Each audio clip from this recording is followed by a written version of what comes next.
Welcome to Milers Mods, ladies and gentlemen. So, this is another episode of Blasters Chat. Today's topic is personal preference. You're going to say, wow, Mr. Salmon, that's a weird angle to go by. Well, this is what I mean.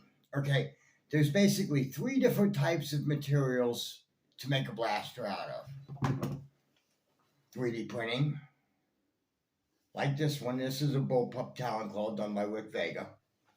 Okay. Injection molding like the Worker Harrier here, And when I'm talking about the material, I'm talking about the main body of what the blaster's made out of, okay? And then, of course, all metal, like the Saber Apex here, okay? I'm going to discuss the pros and cons of each material. And some blasters have more cons or pros than others, okay? So let's begin with the 3D printed blaster first, okay?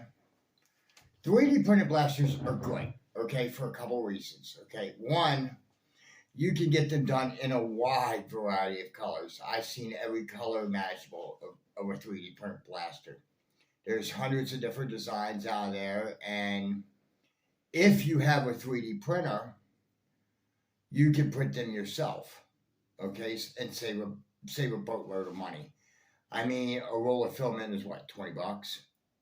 And you can print one or two blasters off of a roll of filament, sometimes more, just depending on what you're making, so you could have a bunch of blasters really cheap, because then all you'd have to buy is the metal hardware to go with it. See what I'm saying? But 3D printing does have a couple drawbacks. One, it's not really the best material in the world to use, okay? Now, people have started to print their stuff in Petchy and stuff like that, which is awesome and more power to them. I've seen people even print their stuff in SLS nylon, okay? Which is awesome too. So, but that's what it is, okay? It all comes down to the material used. I mean, I don't hate on 3D printing. Okay, to me, the blasters are gorgeous. They're more works of art than anything else for me. Okay, would I run them in a battle? Sure. Have I ran them in a battle? Absolutely. But I've also had to repair a bunch of 3D printed blasters.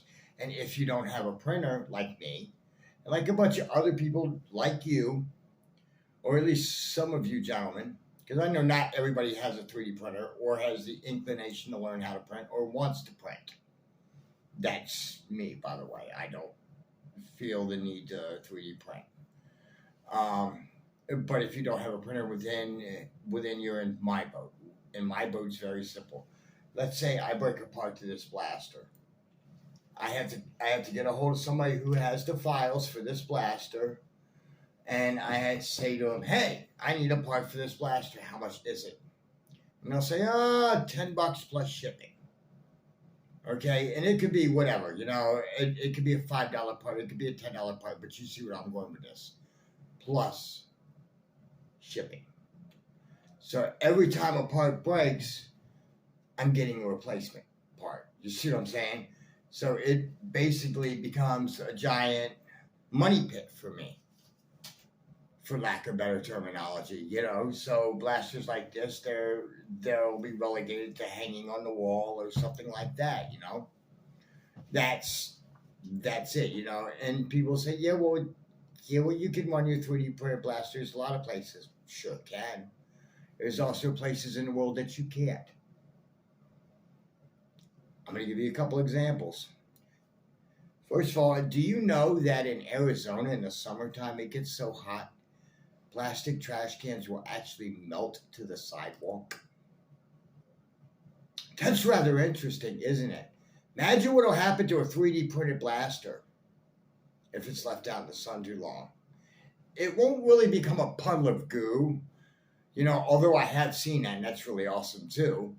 But it won't really become a puddle of goo, but the blaster will be warped. A friend of mine, Damian Wistenack, he lives in Alabama. Okay, he has a very nice talent claw. Well, he was setting up air conditioning in his garage where he has all his blasters at. Well, he didn't have his air conditioning up. He had his talent claw sitting on the wall like this. Well, he came back a month later after he got his AC set up, and his talent claw was warped. Okay, that's normally what happens. Is that it warps. You see what I'm saying? That's exactly what it is. Now,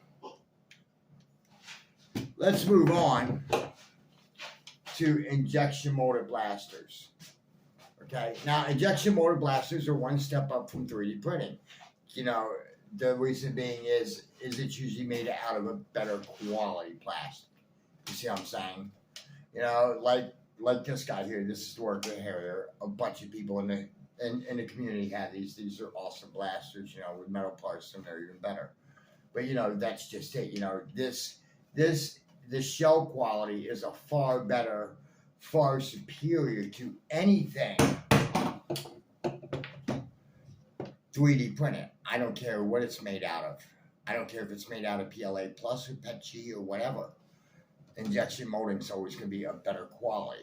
Now, the drawbacks to injection molding is very simple. The blaster is a little bit more expensive. Like this blaster here with no upgrades is about $180 or more. You know, just depending on where you buy it. Well, that's part of the thing. Okay. Another drawback is you can only get them in so many colors. Like this blaster here, the Harrier, it came in white, orange, and like a turquoise blue, almost a cyan blue. Very pretty blue. You know, so but then you can only get them in so many colors and so many different patterns and such, you know. But yet they always come out with very nice injection molded blasters. Like this one here, this blaster here is literally the blaster of the year in my opinion. One of the three. You know, but I've yet to have a failure from this blaster at all. And I've ran this blaster in several games. No failures, no nothing.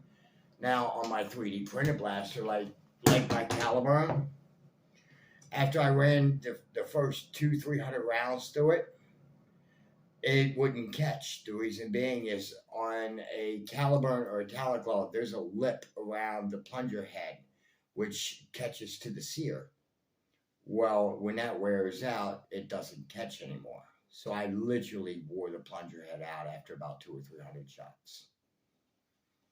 This blaster here, yeah, you'll wear out the plunger rod and head and catch after about 5,000 to 8,000 shots, you know, before you replace it with metal parts, which you can do almost immediately now. You know, you just got to get the parts from Sabre to do it with, you know, but that's the whole thing.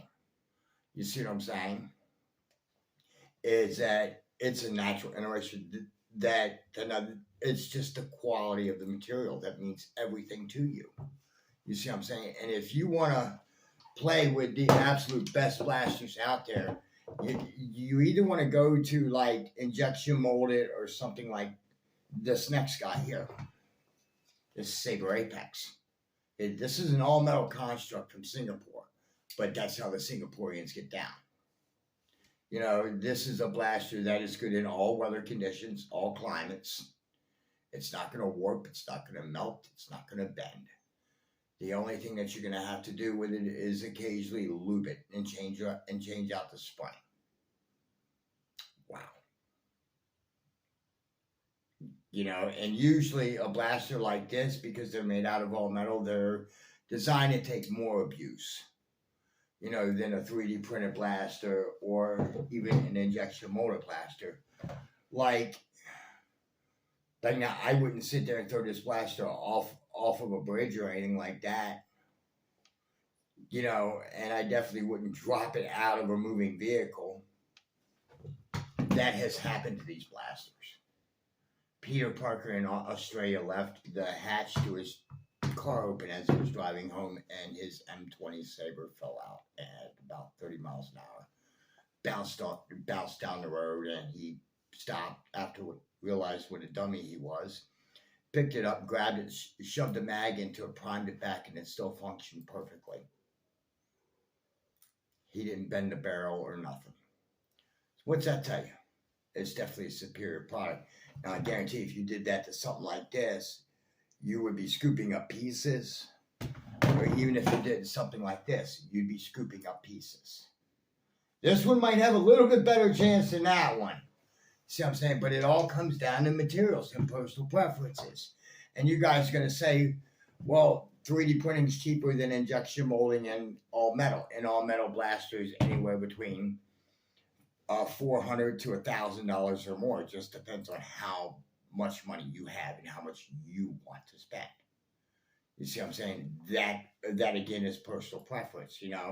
Everybody, if they had the money, they would probably be running constructs like this or something very similar, But that's exactly what it is. It all comes down to personal preference. You could sit there and you could have the best blaster in the world, still shoot like crap, or still be really cheap and use crappy ammo, and then you won't hit anything. I've seen that. I saw a guy run in with a fully maxed out Harrier, and he was running really cheap knockoff short darts, and he couldn't hit anything. Half of them the heads decapped, the other half they acted like elite darts. Drunken eagles. That's exactly what it is, but it all comes down to personal preference. With a saber, you can run it anywhere. You can do anything with it. But however, the cost is there. But if you're spending this kind of money, you should get a premium product. If you're spending $200 or so, this is the level of product you should get. If you're spending, anywhere between $150 and up to $200, depending on the setup of this thing, then maybe I could see it. But it all comes down to personal preference. But in any event, ladies and gentlemen, thanks for watching. And until next time, this is Myler's Mods signing off.